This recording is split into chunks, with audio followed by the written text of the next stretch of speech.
valuable time. Okay, people will do power today. Power. Okay. So what basically is electrical power? Power is what? Rate of doing work.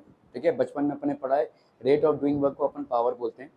तो power is equal to work done और energy upon time. ठीक है, तो यहाँ पे भी वही system चलेगा क्योंकि आपका भाई साहब इलेक्ट्रिकल एनर्जी कंज्यूम हो रहा है और इलेक्ट्रिकल एनर्जी जो कंज्यूम हो रहा है वो पर यूनिट टाइम कंज्यूम हो रहा है, तो ऑब्वियसली उसका एक पावर होगा. ठीक है. ओके, सो लेट्स से ये आपका एक सर्किट है, इसमें से करंट कितना जा रहा है? आई करंट जा रहा है. लेट्स से 3 रेजिस्टर्स हैं, 4 रेजिस्टर्स है, जो भी है. तो आपका यहाँ पे भाई साहब पहली बात तो क्या होता है? वोल्टेज क्या होता है? Work done per unit charge होता है. थोड़ा सा रिकॉल कीजिए, इलेक्ट्रोस्टैटिक्स में हमने पढ़ा था. तो कुछ और ही सोच के मुस्कुरा रहा है वो जो सामने बैठती है. तो डब्ल्यू ऑफ सेल, मैं तेरे स्कूल की बात कर रहा हूँ, इन लोग कहाँ की बात कर रहे हैं मुझे नहीं मालूम. ओके, तो ये हो गया आपका भाई साहब. जब होगा तब होगा बेटा, अभी से केवल मन में लड्डू फूट रहे हैं. ठीक है, जब होगा तब होगा. ठीक है. Okay, W of cell is equal to Q into V. तो आपका भाई साहब ये हो गया आई. ठीक है भाई, अपना वोल्टेज क्या होता है? वोल्टेज होता है work done per unit charge. तो अपन इसको वर्क डन को लिख सकते हैं क्यू इंटू वी. ओके, चलिए भाई साहब, तो वी आपका होता है वर्क डन. आपका पावर कितना हो जाएगा? पावर देखो, what is power? Rate of doing work. आई कह रहा है समझ में आती कि नहीं? तो power is nothing but rate of doing work. तुम कब आओगे सब? ठीक है, power is basically what? Rate of doing work, मतलब आपका एनर्जी अपॉन टाइम या वर्क डन अपॉन टाइम. ठीक है, वर्क डन आपका कितना हो गया है भाई साहब? आपका क्यू वी है कि नहीं? यहाँ पे देखा अपन ने, work done is Q V upon time, that will be power. Simple. ठीक है. ओके, अभी क्यू वी अपॉन टाइम. अभी देखो ये जो क्यू बाई टी है ये क्या हो जाएगा? आई. तो ऑब्वियस सी बात है power is equal to V into I. Power को हम बहुत तरीकों से, देखो अभी आप v को रिप्लेस करते हैं r से बाय यूजिंग ओम्स लॉ, या i को रिप्लेस करते हैं भाई साहब v से बाय यूजिंग ओम्स लॉ. ये सब तमाम तरीके हैं, लेकिन ये फंडामेंटल है. Power is equal to v into I. बहुत इजी सा एक डेरिवेशन है जिसमें अपन भाई साहब वर्क डन को क्या मान लेते हैं? v into Q. ठीक है, तो v इंटू क्यू हो गया भाई साहब ये अपॉन, तो क्यू वी अपॉन टाइम, तो क्यू बाई टी हो गया आपका i, तो पावर हो गया v इंटू आई. ठीक है, तो work done by the cell ये कितना हो गया आपका? q into V. Work done by the cell is q into V. ठीक है, नहीं हमारा ही इंटरनेट गया है, उसके लिए कर रहा है बेचारा. Okay, q is equal to minus V. तो v, अच्छा अभी देखो यहाँ पे ये आपका प्लस है और ये आपका माइनस है. ठीक है, तो q इज इक्वल टू भाई साहब कितना हो गया? माइनस. ठीक है, v इज इक्वल टू कितना हो गया भाई साहब? माइनस. समझ में आ रहा है? ये v, देखो देखो ये वाला जो चार्ज है भाई साहब इस वाले चार्ज के बराबर होगा, तो प्लस q का चार्ज माइनस q के चार्ज के बराबर होगा. और भाई साहब क्या हो जाएगा? प्लस v माइनस v के बराबर होगा. Work done by the cell कितना हो जाएगा? EV, मतलब एक इलेक्ट्रॉन को ट्रांसफर होने में कितना वर्क डन हो रहा है, एक इलेक्ट्रॉन को इधर से इधर जाने में. ठीक है, एक इलेक्ट्रॉन को इधर से इधर जाने में कितना वर्क डन हो रहा है. तो supposedly 1 electron is going through a potential difference. आपको मालूम है वर्क डन होता है EV. थोड़ा सा रिकॉल कीजिए, स्ट्रक्चर ऑफ एटम में आपने पढ़ा था वर्क डन के 2 यूनिट्स होते हैं, एक होता है जूल्स और एक होता है भाई साहब इलेक्ट्रॉन वोल्ट्स.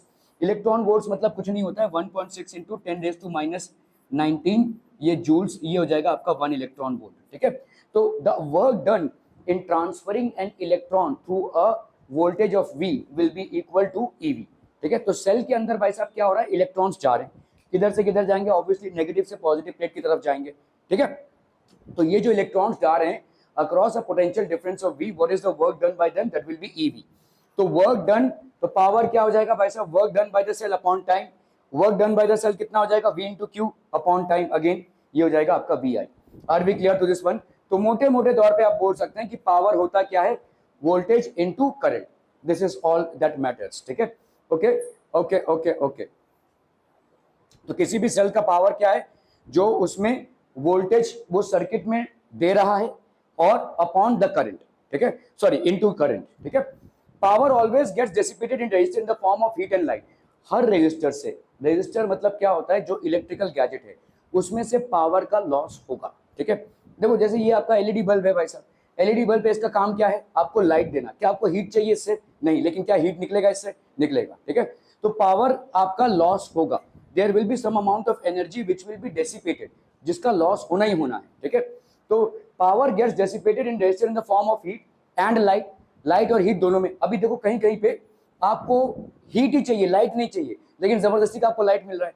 जैसे समझ लो आपका जो माइक्रोवेव ओवन है, माइक्रोवेव ओवन में आप देखोगे भाई साहब लाइट जलती है, ठीक है, मतलब वो हीट की वजह से लाइट जल रहा है, लेकिन वहां पे लाइट एनर्जी आपको नहीं चाहिए, तो लाइट एनर्जी आपके लिए वहां पे वेस्टेज है। जैसे यहाँ पे हीट एनर्जी आपके लिए वेस्टेज है, वहां पे लाइट एनर्जी आपके लिए वेस्टेज है। तो ऐसे बहुत सारे फॉर्मेट्स है जहां पे वेस्टेज हो रहा है। तो power always gets dissipated in resistor in the form of heat and light. तो जब भी रजिस्टर में से लाइट जा रहा है या पावर जा रहा है तो इट ऑलवेज गेट्स डेसिपेटेड, तो भाई साहब कुछ लॉस होता रहेगा पावर का इन the form of heat and light.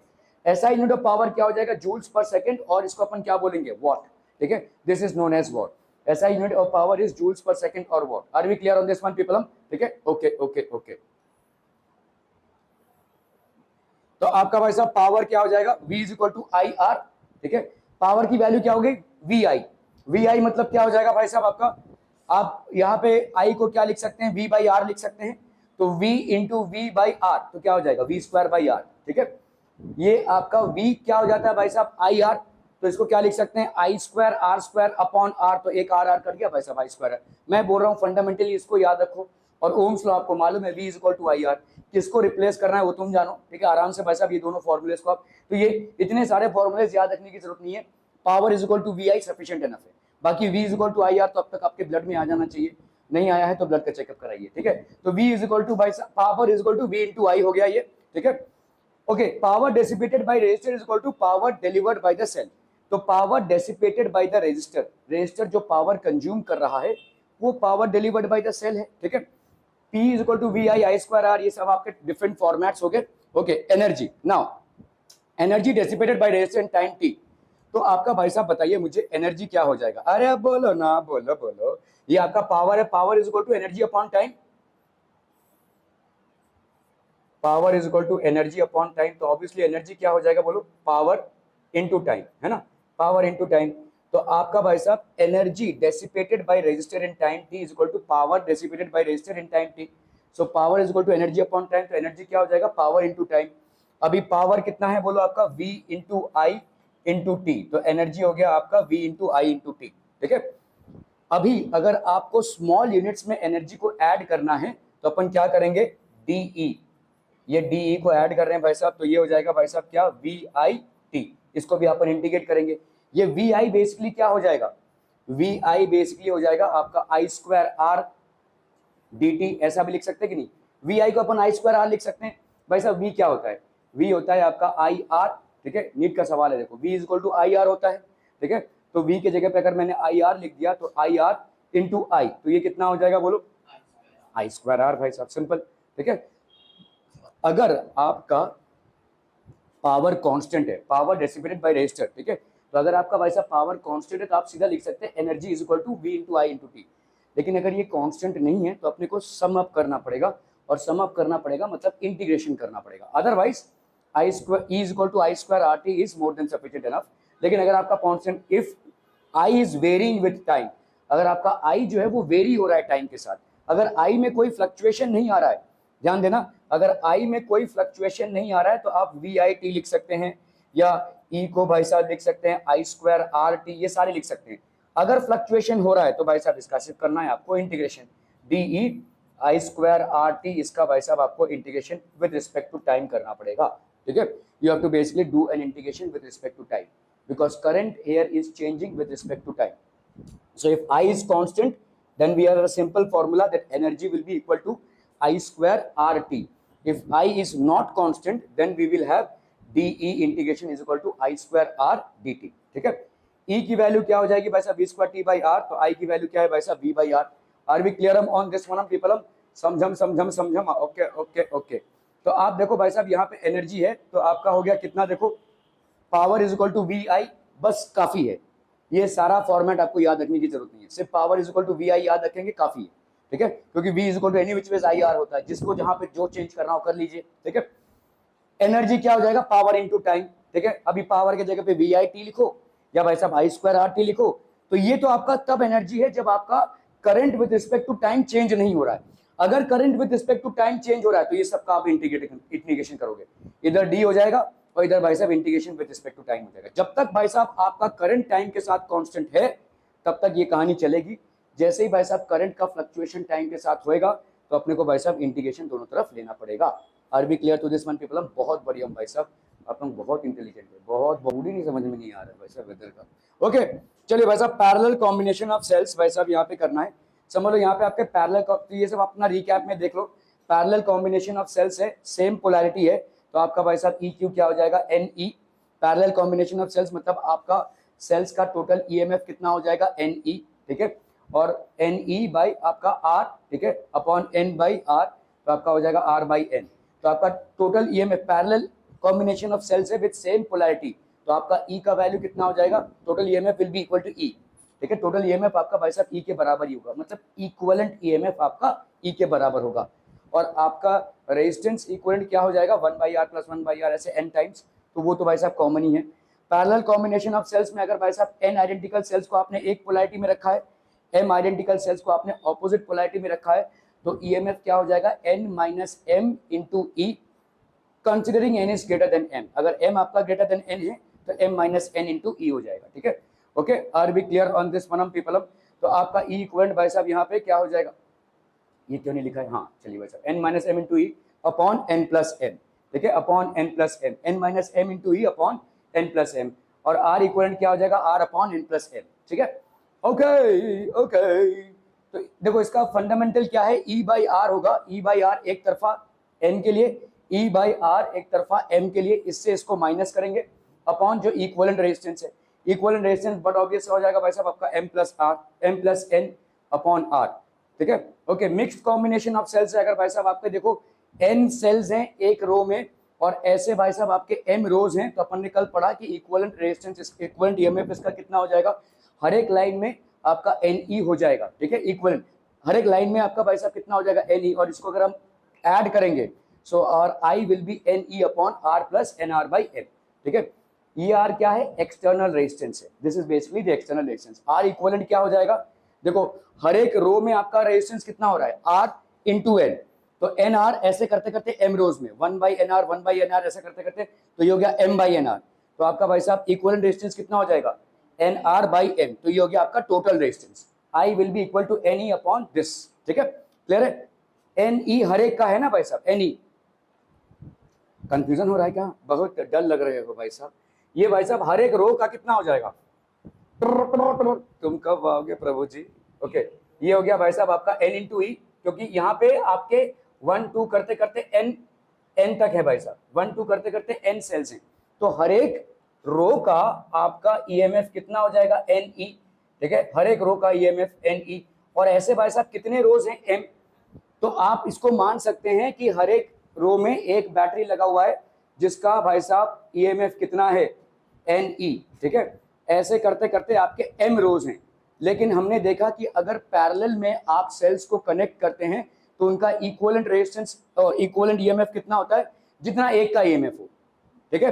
Parallel में अगर आप सेल्स को कनेक्ट करते हैं तो इक्विवेलेंट ईएमएफ कितना होता है, जितना एक का ईएमएफ हो, तो एक का ईएमएफ मतलब एक रो का ईएमएफ कितना है, Ne, तो ये हो जाएगा आपका total EMF, that is Ne, ठीक है।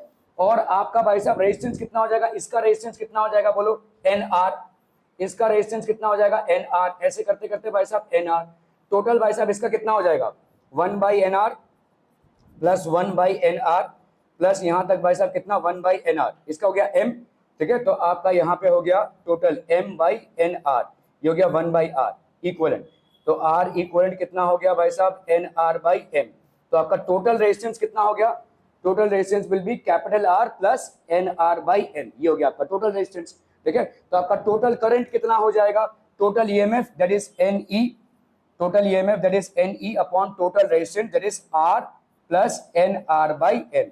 Are we clear through this simple formula पीपलम, ठीक है, क्लियर है, क्लियर है, क्लियर है, ओके ओके ओके। चलिए भाई साहब चलते हैं आगे, ये सब तो रिकैप है, चल रहा है, ओके। अभी हमने देखा भाई साहब पावर क्या होता है, power is equal to simple, सब कुछ ले दे के आपका power is equal to V into I, simple, ठीक है, ओके। अगर भाई साहब आपका करंट टाइम के साथ वेरी नहीं हो रहा है तो P is equal to V I, E is equal to आपका भाई साहब E इज इक्वल टू आपका जो भी आंसर आएगा, देखो E इज इक्वल टू कहाँ गया, हाँ, अगर भाई साहब DE है I²R, भाई साहब E is equal to I²R, अगर करंट आपका टाइम के साथ वेरी नहीं हो रहा है, और अगर करंट आपका टाइम के साथ वेरी होगा तो DE will be equal to DI²RT, तो I²RT हो गया ये, ठीक है। Okay, maximum power transfer theorem, ठीक है, पावर डिसिपेटेड अक्रॉस आर। कहाँ है तुम ऐसा कर रहे हो? मैंने तो ऐसा नहीं किया था। क्या हो गया, क्यों गुस्सा हो रहे हो?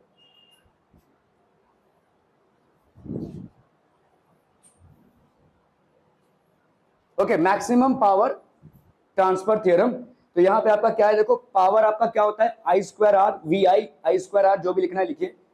आई की वैल्यू क्या होगी, total EMF upon external resistance plus internal resistance, ये होता है, ठीक है। तो पावर अगर हम लिख रहे हैं भाई साहब यहाँ पे, ठीक है, if we are writing down the power here, true true true true true true true, ठीक है, तो पावर आपका कितना हो जाएगा, I square into R. So let's see this, यहाँ पे देखो पावर की वैल्यू क्या है, v इंटू आई है, ठीक है। v की जगह पे अपन क्या लिख सकते हैं, आई आर, और ये हो गया r। तो पावर की वैल्यू कितनी हो गई, आई स्क्वायर आर, ठीक है, पावर की वैल्यू हो गई भाई साहब आई स्क्वायर आर। तो अपना यहाँ पे क्या लिख सकते हैं, बोलो, पावर की वैल्यू यहाँ पे v आई स्क्वायर आर मतलब, आई स्क्वायर आर मतलब हो गया आपका e by R plus R, इसका स्क्वायर इंटू आर, ऐसा लिख सकते हैं भाई साहब। तो ये हो जाएगा आपका कितना, E square R upon R plus R, इसका स्क्वायर। अभी इस आर और आर में से अगर हमने कैपिटल आर को कॉमन निकाला, बच्चा पार्टी ध्यान दीजिए, ई स्क्वायर आर है, यहाँ पे आर को मैंने कॉमन निकाला, तो अंदर क्या बचेगा, बोलो, 1 प्लस आर बाई आर, इस पूरे का भाई साहब क्या, square. So this will be how much, E square R upon भाई साहब क्या हो गया, R square into 1 plus R by R, इसका स्क्वायर। ये और ये हो गया आपका कैंसिल, ठीक है। So what do you get, E square upon R into 1 plus R by R, ठीक है, E square upon R into 1 plus R by R का स्क्वायर, ठीक है। Are we clear? ओके, अभी अगर भाई साहब आप बोल रहे हैं कि पावर जीरो कब हो जाएगा, power will be equal to zero when R की वैल्यू क्या हो जाए भाई साहब, जीरो हो जाए, ठीक है। हाँ, आर की वैल्यू अगर इन्फिनिटी हो जाए, यहाँ पे इन्फिनिटी हो जाए, तो ये 1 बाई इन्फिनिटी क्या होता है, जीरो, तो ये पावर जीरो हो जाएगा। अगर आर की वैल्यू जीरो हो जाए, ठीक है, तो ये तो भाई साहब आपका zero, 1 by R by zero, तो ये कितना हो जाएगा भाई साहब, 1 बाई जीरो, तो ये हो गया आपका इन्फिनिटी, 1 प्लस इन्फिनिटी, तो भी आपका भाई साहब पावर क्या हो जाएगा, power will still turn out to be zero, ठीक है। सो ये आपका भाई साहब पावर का डेफिनेशन हो गया।